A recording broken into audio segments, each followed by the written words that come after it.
ऋषि कह रहे हैं कितना सुंदर संदेश रहा होगा, कितनी उदार और करुणा से भरी हुई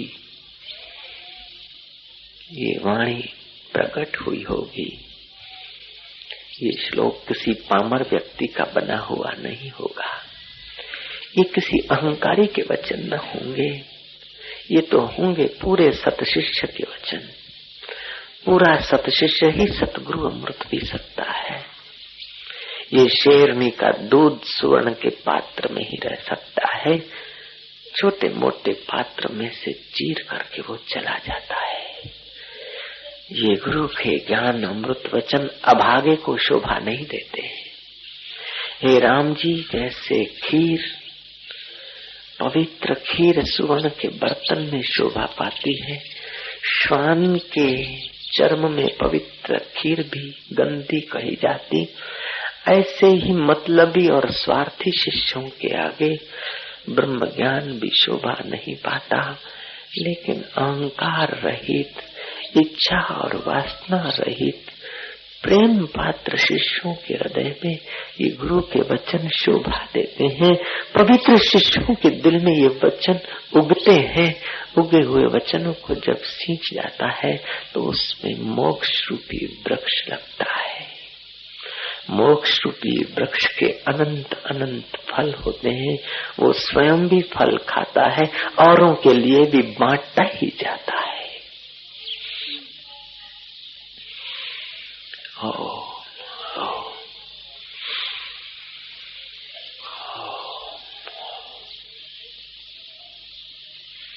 अज्ञान मूल हरणम जन्म कर्म निवारणम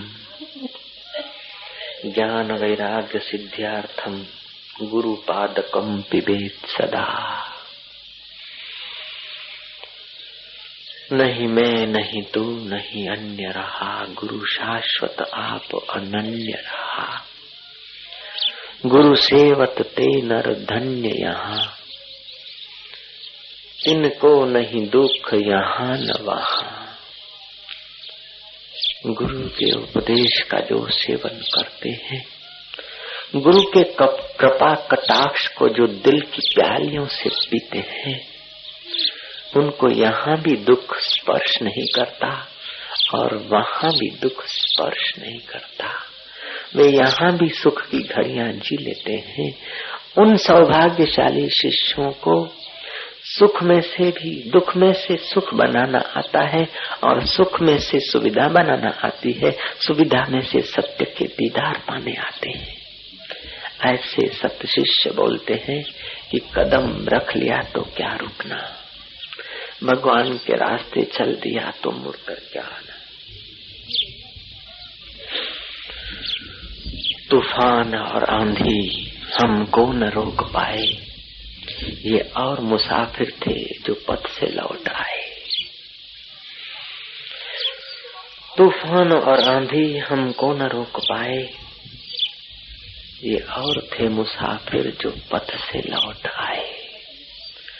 जो सत्शिष्य है, जो सतगुरु के कदमों में बिखर गया है, जिसने अपने दिल की प्याली सीधी रखी और सतगुरु के अमृत की घूंट पी ली है, वो फिर साधन के मार्ग से, भगवान के मार्ग से लौटता नहीं।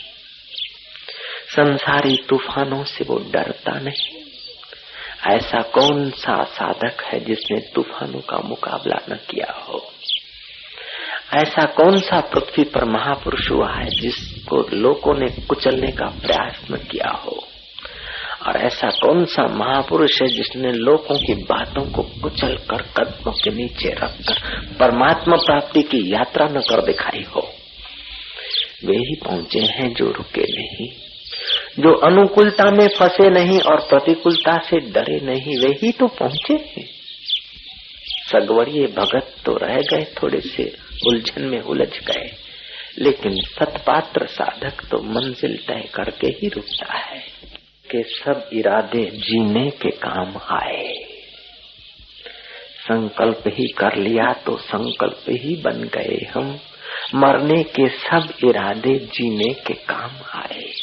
वे और थे मुसाफिर जो पथ से लौट आए,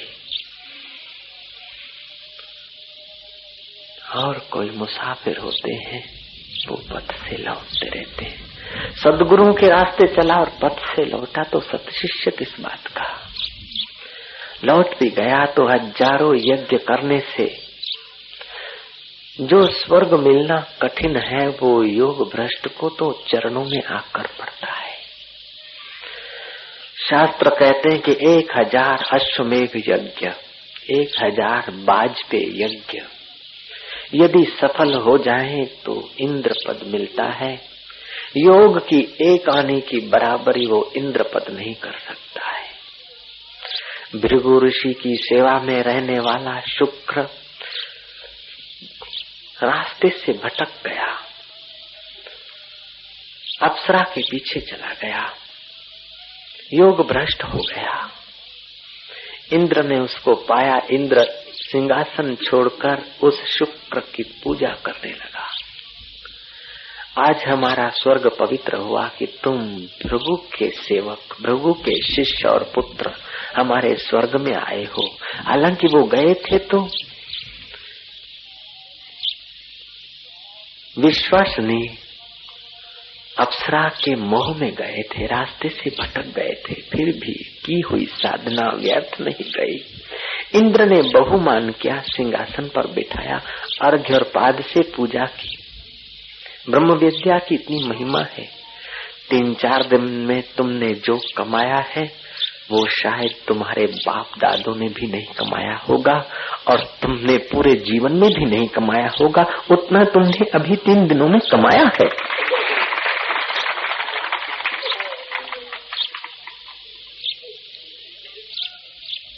अभी चाहे वो दिखे या न दिखे, तुम्हारी बुद्धि स्वीकार करे या न करे, लेकिन बात 100% सत्य है। 99 पॉइंट जो मानता है वो अभागा है। 100% सत्य है कि तुम्हारे बाप दादों ने भी शायद इतनी कमाई रुपयों के द्वारा, सत्ता के द्वारा ये नहीं कमाया होगा जितना पुण्य तुम कमा रहे हो।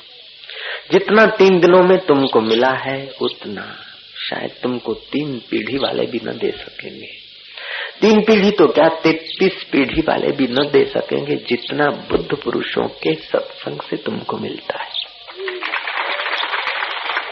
ऋषि कहते हैं अज्ञान मूल हरणम जन्म कर्म निवारणम।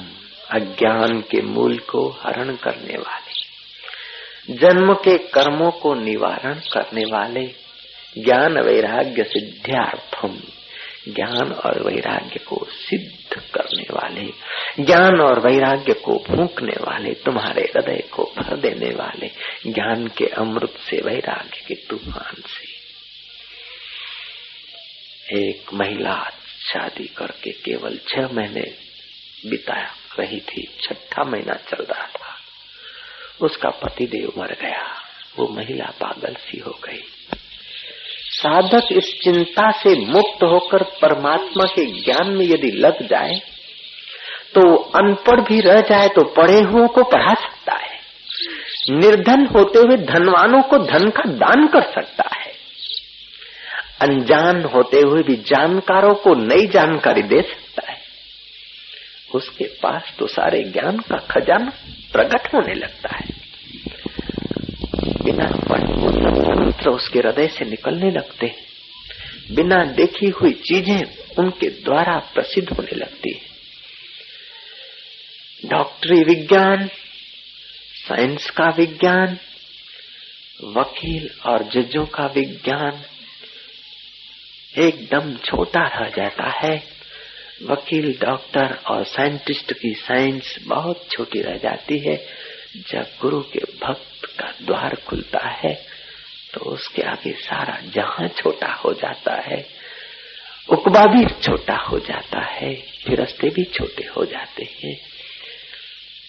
उस महिला ने कहा कि मेरे गुरु ने कहा किसी प्रलोभन में मत फंसना।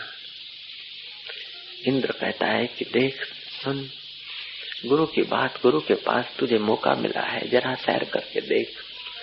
10-15 मिनट वार्तालाप चला होगा। ये सारे देव और देवियां हैं, उनको देखने के लिए तुम्हारी आंख चाहिए। जैसे रेडियो और टीवी के वेव्स हैं, फिर भी तुम्हें दिखते नहीं और सुनाई नहीं पड़ते हैं। तुम्हारे पास देखने की आंख है, टीवी के दृश्य देखने की आंख है, रेडियो के वेव्स सुनने के तुम्हारे पास कान है, फिर भी बीच का कोई ऐसा साधन नहीं है जिसके कारण तुम उसको देख या सुन पाओ। इसी प्रकार देवी और देवता, इंद्र और गंधर्व और किन्नर ये हैं। उनके बीच तुम्हारा संवाद हो सकता है, ऐसे तुम भी हो, लेकिन एक सूक्ष्म वृत्ति चाहिए, भाव प्रधान वृत्ति चाहिए, एकाग्र वृत्ति चाहिए, कुछ ऊंची यात्रा चाहिए। वो ऊंची यात्रा यदि हो जाए तो तुम देवी देवता और परिंदों के दर्शन कर सकते हो, उनसे वार्तालाप भी कर सकते हो, उनसे तुम मदद भी ले सकते हो और भविष्य की जानकारी भी पा सकते हो। लेकिन गुरु का, सतगुरु का शिष्य इन चीजों में उलझता नहीं और इन चीजों की इच्छा भी नहीं करता। उसका रास्ता तो कुछ और निराला है। एक ऐसा रास्ता है जिस रास्ते से ये सब मिलते हैं। यहाँ से दिल्ली जाते हो, लोकल में बैठो, चित्रासनी के भी दर्शन होंगे, आबू रोड के भी दर्शन होंगे, सिद्धपुर के भी होंगे, ऊंझा के भी होंगे, और गिनी अनगिनी कितनी स्टेशनें भी होंगी, और बिना स्टेशन के भी कहीं कहीं जगह के दर्शन हो जाएंगे। क्यों? लोकल जो है। कहीं जंगल के भी रास्ते में लोकल मुलाकात दे देगी, कुछ दृश्य नाले और नदियों के दिखा देगी। एक रास्ता लोकल का है, दूसरा रास्ता मैल का है। छोटी छोटी स्टेशनें तुम देख न पाओगे, धड़ाधड़ उड़ जाएगी। और एक ऐसा भी रास्ता है कि तुम यहाँ से विमान में बैठो और सीधा दिल्ली, रास्ते की स्टेशनें तुम्हारे लिए बनी ही नहीं। रास्ते की स्टेशन तुम बोलोगे है ही नहीं, हाउ कैन बी दैट, है ही नहीं। और चौथा नादानों का रास्ता है कि जिसने यात्रा शुरू नहीं की और चिल्ला रहा है कि चित्रासनी नहीं होता है, पालनपुर नहीं होता है, दिल्ली भी नहीं होता है, होवे तो मुझे दिखे। अरे कमबख्त अभागे, तू न लोकल में लटका, न मैल में बैठा, न विमान की यात्रा की, तू तो देह में ही बैठा है। पैसो मारो परमेश्वर ने बैरी मारी गुरु, छोकरा छैया सालिग्राम ने पूजा कोनी करू। तू तो उसी मोह माया में फंसा है, तेरे को बोलने का हक नहीं, तेरे को कहने का हक नहीं, नहीं तो तू एक पाप और बढ़ाता है। कई नास्तिक हुए इस पृथ्वी पर, कई महापुरुष हुए, कई फकीर हुए, लेकिन फकीरों के साथ साथ कई ऐसे भी फकीर हुए। फकीरों के पास तो संशय की फाकी थी, लेकिन नास्तिकों के पास तो साधना की ही फाकी। न कुछ किया, न ध्यान के गांव में गए, न कीर्तन के गांव में गए, न सत्पुरुषों के चरणों में मिट पाए, पिघल पाए, और जजमेंट देते गए कुछ नहीं है, कुछ नहीं है, कुछ नहीं है।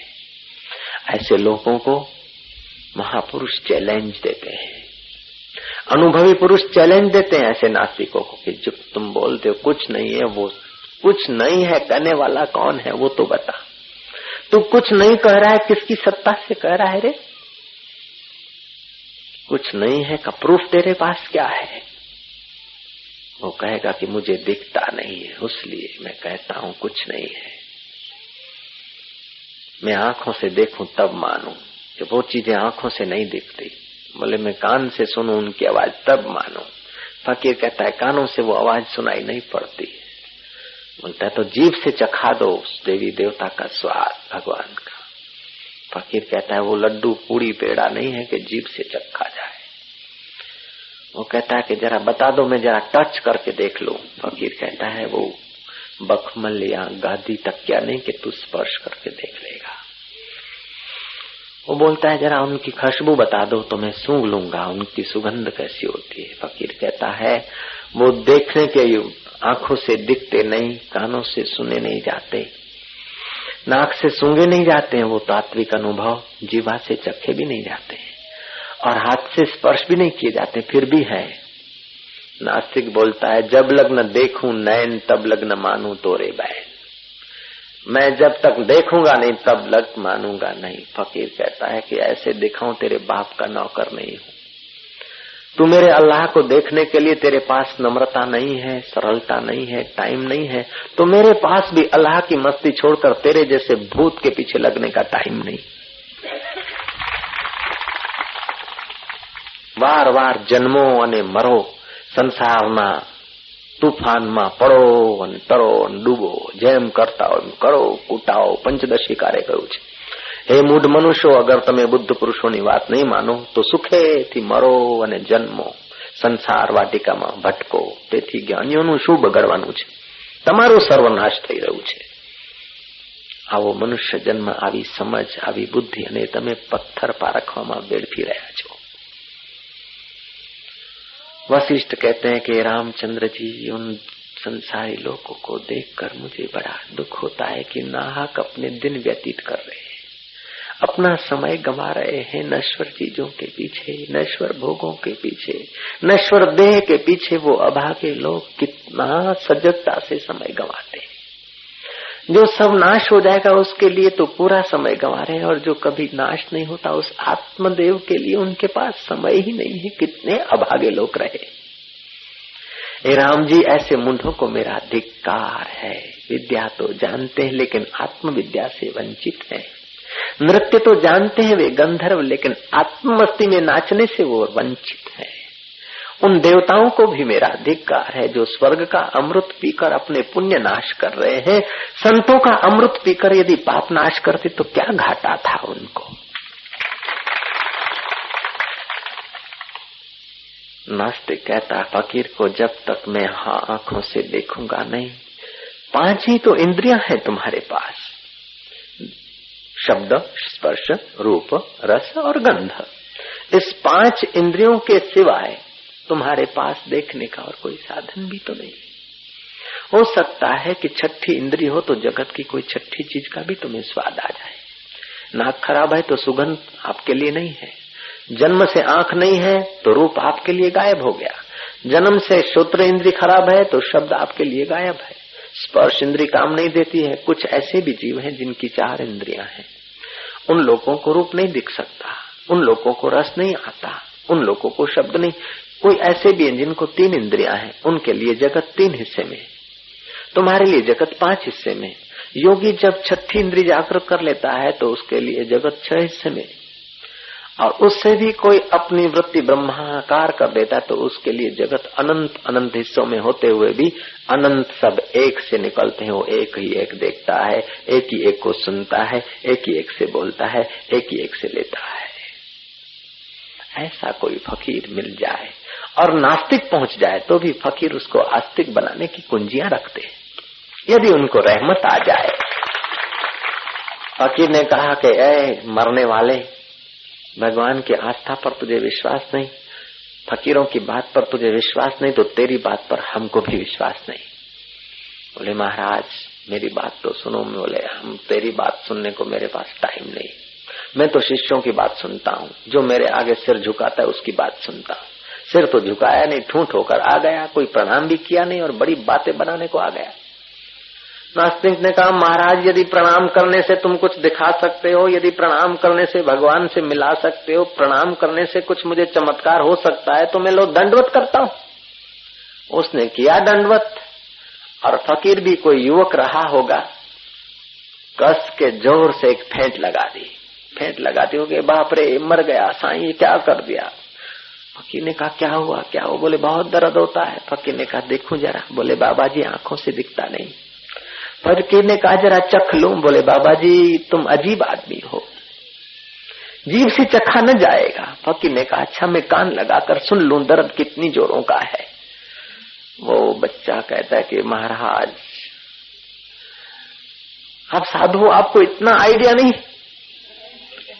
ये आंखों से दिखता नहीं, जीभ से चखा नहीं जाता, कान से सुना नहीं जाता, नाक से सूंघा नहीं जाता।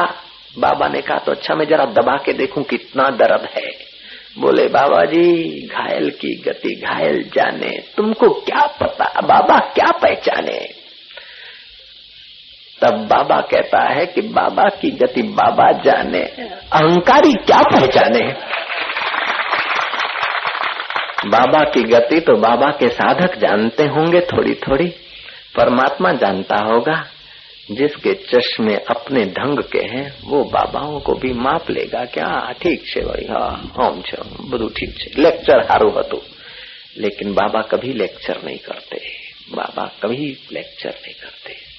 लेक्चर प्रोफेसर लोग करते हैं, लेक्चर नेता लोग करते हैं। बाबा तो ईश्वर के साथ एक होकर बोलते हैं। बाबा की वाणी सत्संग होता है। बाबा की वाणी सुनने से जितने पाप करते हैं उतने पाप तो तुम्हारे चांद्रायण व्रत से भी नहीं कट सकते। गंगा में स्नान करने से जो फल होता है उससे तो 4 गुना फल बाबाओं के दर्शन से हो जाता है। ऐसा कोई बाबा मिल जाए। ऐसे बाबा के लिए ऋषि कह रहे हैं अज्ञान मूल हरणम, अज्ञान के मूल को हरण करने वाले। जन्म कर्म निवारणम, जन्मों जन्मों के कर्मों को नाश करने वाले। अज्ञान मूल हरणम जन्म कर्म निवारणम ज्ञान वैराग्य सिद्ध्यार्थम गुरुपादको पिबेत। गुरु के पादकों का उदक, चरणों का जल। जैसे जड़ भरत रहुगण को कह रहे हैं कि हे रहुगण राजा, तुझे शांति तब मिलेगी जब ज्ञानवानों के चरण रज में स्नान करेगा। गोरखनाथ कह रहे हैं राजा भरतरी को, अष्टावक्र कह रहे हैं जनक को, वशिष्ठ कह रहे हैं राम को, और ऋषि कह रहे हैं हम लोगों को। नहीं मैं नहीं तू नहीं अन्य रहा, गुरु शाश्वत आप अनन्य रहा। गुरु सेवत ते नर धन्य यहाँ, तिनको नहीं दुख यहाँ न वहाँ। जिन्होंने गुरुओं की कुंजी पा ली वे समझते कि संसार सारा स्वप्न है। संसार के दुख को भी देखते रहते हैं, सुख को भी देखते रहते हैं, स्वर्ग को भी देखते रहते हैं, नरक को भी देखते रहते हैं। वो दृष्टा होकर, साक्षी होकर आत्मा में मस्त होते हैं।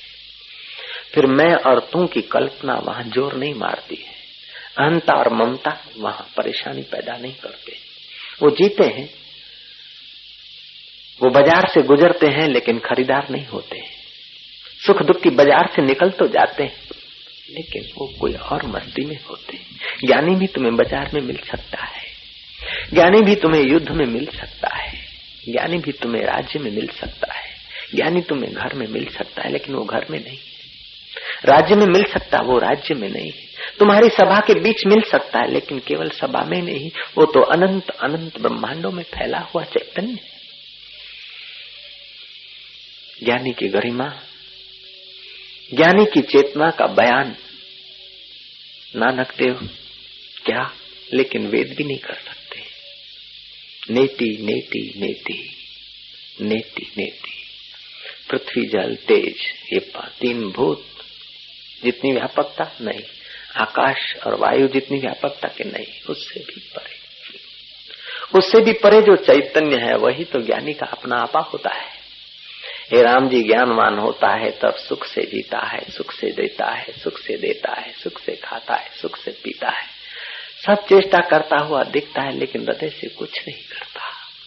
जब शरीर देह त्याग कर देता है तो वो ब्रह्मा होकर सृष्टि करता है, विष्णु होकर पालन करता है, रुद्र होकर संहार करता है, सूर्य होकर तपता है और चांद होकर औषधि पुष्ट करता है। ऐसा ज्ञानी का वपु होता है। सच पूछो तो अज्ञानी का भी वही वपु है, लेकिन अज्ञानी अपने को देह मानकर कर्मों के पीछे, सुख दुखों के पीछे भटकता है। ज्ञानी अपने को स्वरूप में डूबा हुआ मानकर कर्म करते हुए भी सुख दुख से निराला रह जाता है। नहीं मैं नहीं तू नहीं अन्य रहा, गुरु शाश्वत आप अनन्य रहा। गुरु सेवत ते नर धन्य यहाँ, उनको तिनको नहीं दुख यहाँ न वहाँ। अखा भगत अपनी भाषा में कह रहे, साची शीतलता अखा सतगुरु केरे संग। सच्ची जो शीतलता है, सच्ची जो शांति है, सतगुरुओं के संग में है। अखा भगत बड़े मस्त फकीर हो गए। अखा भी निकले थे सत्य को पाने के लिए, लेकिन रास्ते में आंधी और तूफान बहुत आए।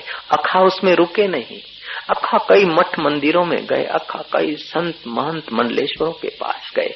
घूमते घामते अखा सरजू के किनारे गए। वहां एक बड़ा मठ जगन्नाथपुरी में गए, जगन्नाथ जी के दर्शन किए और वहां के मठाधीश जो मंडलेश्वर थे, जो भी थे होंगे, उसके पास गए तो उसने आंख उठाकर देखा भी नहीं। बड़े बड़े सेठों से ही बात कर रहे थे। अखा जाति के सुनार रहे होंगे, क्या पता। दूसरे दिन अखा भगत ने भाड़ूती कोट, भाड़ूती पगड़ी, भाड़ूती धोती, भाड़ूती मोजड़ी, भाड़ूती सब सामान बढ़िया लेकर शरीर को सजाया और गिन्नियों का जमाना था। एक दो गिन्नी जेब में रख दी और सेठ के रूप में गए उस मठाधीश के पास एक गिन्नी निकाल के रख दी। मठाधीश ने आवाज लगाई, चेले को प्रसाद का करंडिया ले आके रख दिया। अखा भगत तो अखा ही था।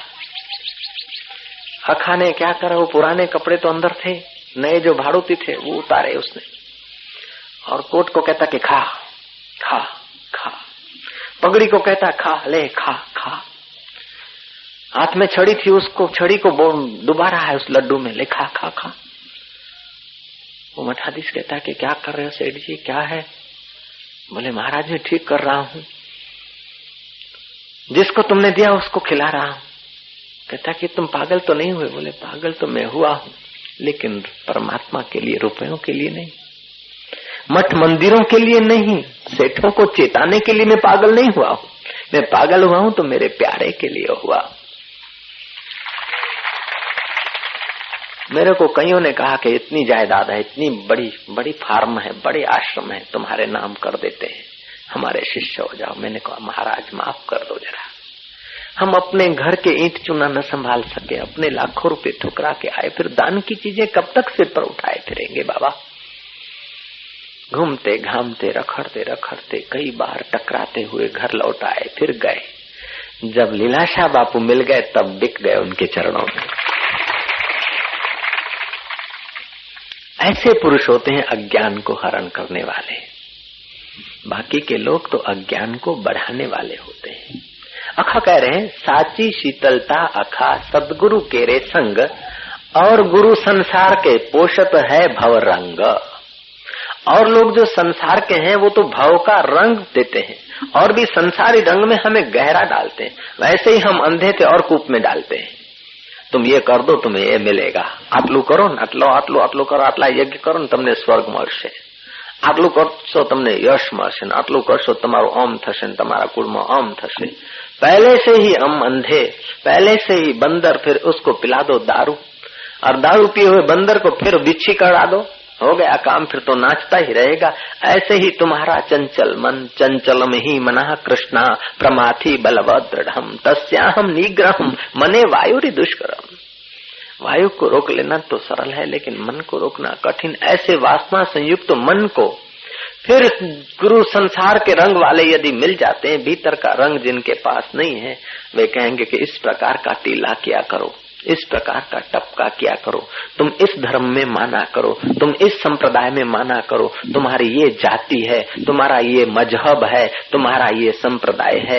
ऐसा नहीं कहेंगे कि तुम्हारा जाति, तुम्हारा मजहब, तुम्हारा संप्रदाय ये कल्पना है, ऐसा नहीं कहेंगे वे लोग। वो तो कहेंगे तुम्हारी ये जाति है, तुम्हारा ये मजहब है, तुम्हारा ये धर्म है, तुम्हारा ये संप्रदाय है, तुम वाड़े में फंसे रहो, वाड़े से बाहर न निकलो, क्योंकि बाहर निकलोगे तो हमारी पूजा कैसे होगी। या तो इस भाव से कहते हैं, या तो वे वाड़े से बाहर कभी गए नहीं, उसलिए वो बात बताते ही नहीं। जो लोग तुम्हें जातीयता की गांठ पक्की करवाए, जो लोग तुम्हें जीवत्व की गांठ पक्की कराए, समझ लेना या तो वो ठगारे हैं या तो बेवकूफ है। जो तुमको शरीर में अहंता डलवा दे, तुम्हारे नाम में, तुम्हारे रूप में, तुम्हारे व्यवहार में सत्यता भर दे, समझो वे या तो नादान है या तो ठगारे है। सच्चा सतगुरु तो तुम्हारे मान्यताओं को आग लगा देगा ज्ञान की। तुम हिंदू हो बोलेगा झूठी बात, तुम मुसलमान हो गलत बात। कोई मुसलमान कुरान लेकर पैदा नहीं हुआ और कोई हिंदू गीता लेकर पैदा नहीं हुआ, कोई ईसाई बाइबल लेकर पैदा नहीं हुआ, कोई सिख ग्रंथ साहिब लेकर पैदा नहीं हुआ, और कोई वागरी डेकला लेकर पैदा ही नहीं हुआ। पैदा हुए थे तब मनुष्य थे, समाज ने संस्कार डाल दिए। जिस माहौल में तुम रहे, हिंदुओं के घर तुम उतरे तो हिंदू के संस्कार पक्के, मुसलमान के घर तुम पसार हुए उस ट्रेन से, माँ बाप ने खाया, तुम पसार हुए, जहाँ से पसार हुए वहां की मोहर लग गई। पंजाब में रहता है तो पंजाबी, बंगाल में रहता है तो बंगाली, सिंध में रहता है तो सिंधी, गुजरात में रहता है तो गुजराती, मारवाड़ में रहता है तो मारवाड़ी, इंग्लैंड में रहता है तो अंग्रेज, अरब में रहता है तो अरबी, खरब में रहता है तो खरबी। लेकिन अरब में, खरब में, इंग्लैंड में तुम नहीं रहते हो, तुम्हारा शरीर रहता है। मारवाड़ में तुम कभी नहीं रहते, तुम तो सर्वव्यापक चेतन में रहते हो। तुम मारवाड़ी भी नहीं हो मेरे लाला, तुम सिंधी भी नहीं हो, तुम लड़की भी नहीं हो और लड़का भी नहीं हो। तो साची शीतलता अखा सतगुरु केरे संग। अखा भगत कितनी मार्मिक बात कह रहे हैं। साची शीतलता अखा सतगुरु केरे संग।